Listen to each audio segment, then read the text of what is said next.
Modi care press moments.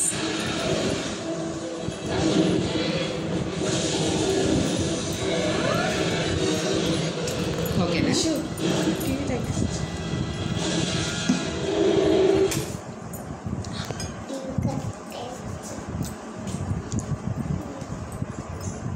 మన పేస్ట్లో chemical లేదని మనం వాడుతున్నాం ఇప్పటి వరకు.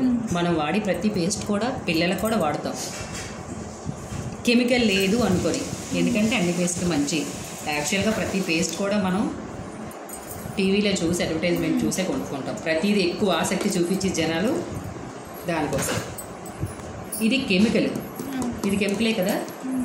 మనం కెమికల్ సైన్స్లో కెమికల్ కలిస్తే రియాక్షన్ వస్తుంది. మన కెమికల్ కాదు పేస్ట్, మరి చాలా మంచిది మేము వాడుకున్న పేస్ట్ అని మీరు అన్నారు.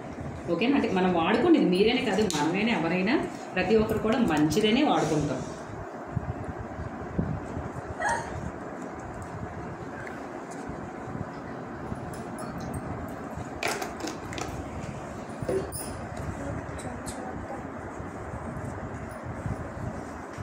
ఏమవుతుంది?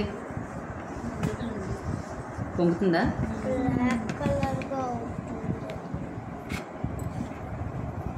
అది పొంగదు.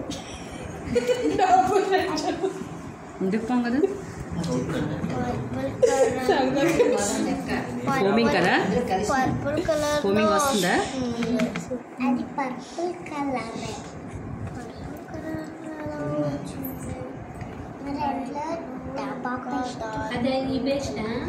ఇది మాది మోడీ కేర్ పేస్ట్ అనమాట.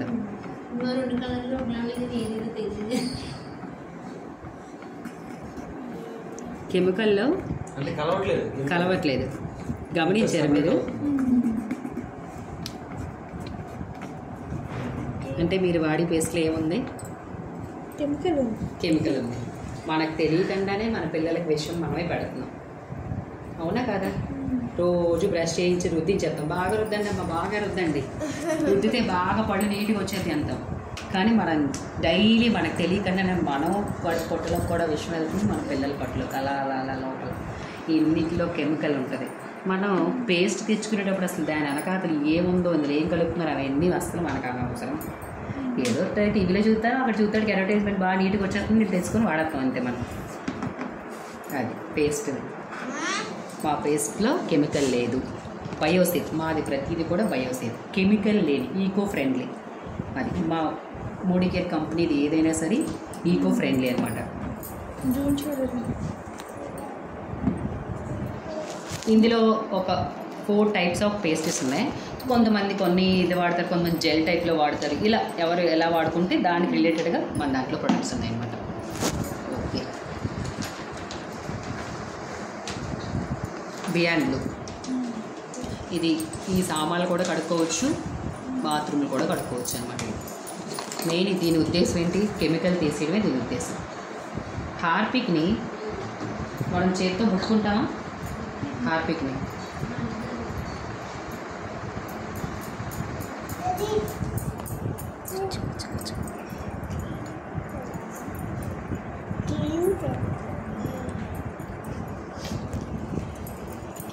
మా ప్రోడక్ట్ ఏదైనా బయోసేఫ్ అనమాట, ఈకో ఫ్రెండ్లీ అన్నాను కదా.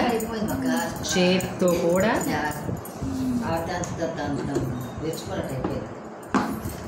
చేత్తో కూడా మీరు పట్టుకున్న ఏమీ కాదనమాట.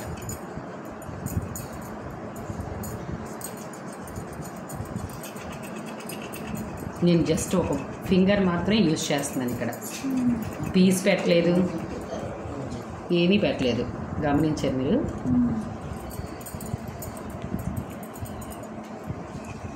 నేను చిన్న గ్లాస్తో వాష్ చేయండి.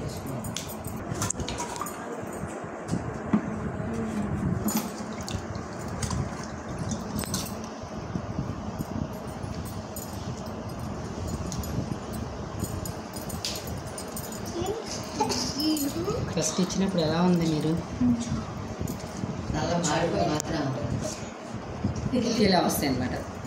దీన్ని ఇదే లిక్విడ్తో మీరు ఈ సామాన్లు, పూజ సామాన్లన్నీ కడుక్కోవచ్చు. ఈజీగా ఎర్లీగా పని అయిపోతుంది. మెయిన్ మహిళలకి ఏంటంటే ఎంత ఫాస్ట్గా మనకు వదిలిపోవాలనేది చూస్తాం మనం, ఎంత ఫాస్ట్గా పని అయిపోద్ది అనేసి.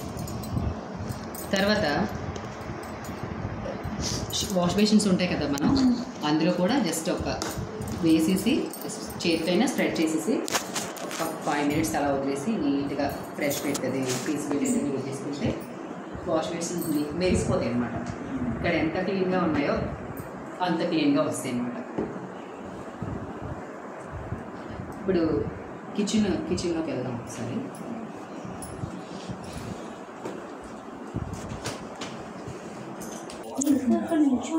అలా చూపించు.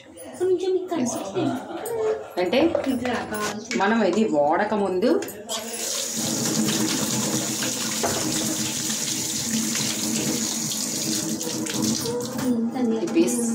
పీసు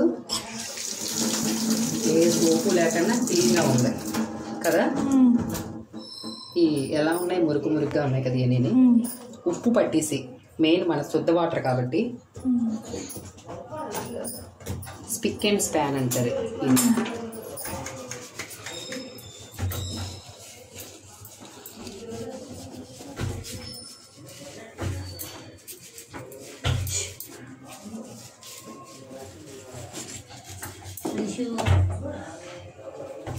అయిపోయింది, అందుకోసం నేను మీకు రావట్లేదు.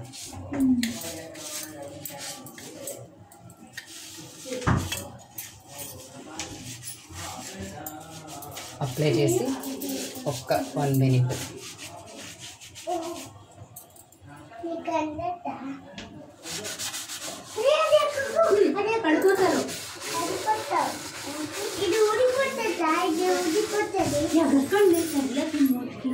కంటిన్యూ.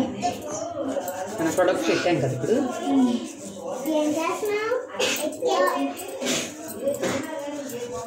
ఇంకా కొంతసేపు ఉంచితే ఇంకా నీట్గా వస్తాయి అన్నమాట.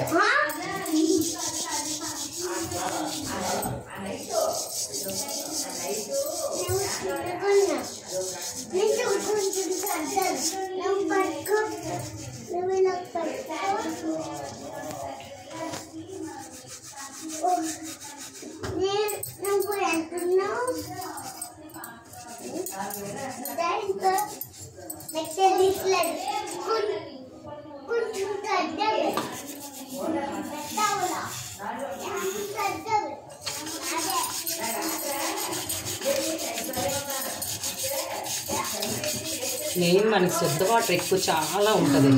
దానివల్ల అసలు యాక్చువల్గా ఈ స్టీల్ టేబుల్ పాడైపోవడానికి కారణం వాటర్ కరెక్ట్గా లేకపోతే పాడైపోతాయి.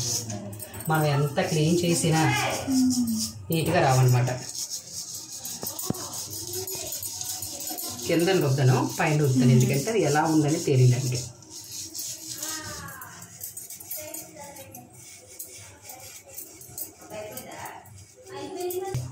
దానికి కూడా పనికి వస్తుంది అన్నమాట.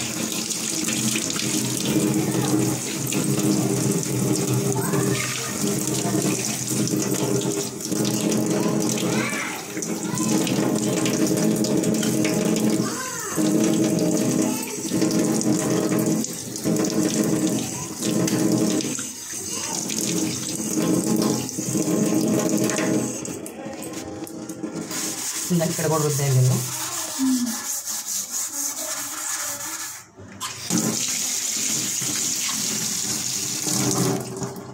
రుద్దలేని చోట ఇది రుద్దిన చోట అనమాట. ట్యాప్స్ ఇలా ఇంకా ఒక 2 minutes 5 minutes ఇలా ఉంచితే కాసేపు ఇంకా నీట్గా వస్తాయి అనమాట. స్పిక్ అండ్ స్పాన్ అనమాట. ఇలా కిచెన్ ఇవి ఉన్నాయి కదా, ఆ ఫ్లోర్ క్లీనర్ చూపించానా? ఆ ఫ్లోర్ క్లీనర్తో ఇదంతా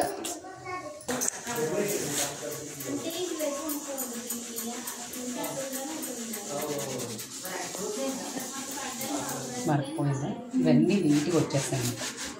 ఈ లిక్విడ్ వేస్తే నీట్గా వచ్చేస్తాయి. జస్ట్ మీరు చేసుకోవడంలో ఉంటుంది పని, ఒప్పుకొని చేసుకోవాలి కానీ నీట్గా వస్తుంది అనమాట. మంచిదే నా క్లాత్ ఇది.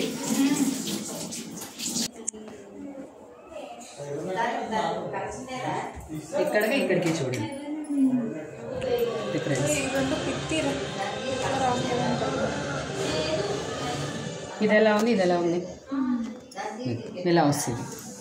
ఏదైనా కిటికీలు ఇంకా టీవీలు అని కూలింగ్ వాడుకుంటాం కదా మనం టీవీ చూసుకోవడానికి, దానికి కూడా రిలేటెడ్గా ఉన్నాయి మన దగ్గర. ఇప్పుడు ప్యాలెస్ కానీ అలా జల్లం క్లోజప్ కానీ ఇలా ఇందులో 4-5 రకాలు ఉంటాయి. ప్రతిదీ కూడా మనకి కెమికల్ ఉండదు, బయోసేఫ్ అనమాట.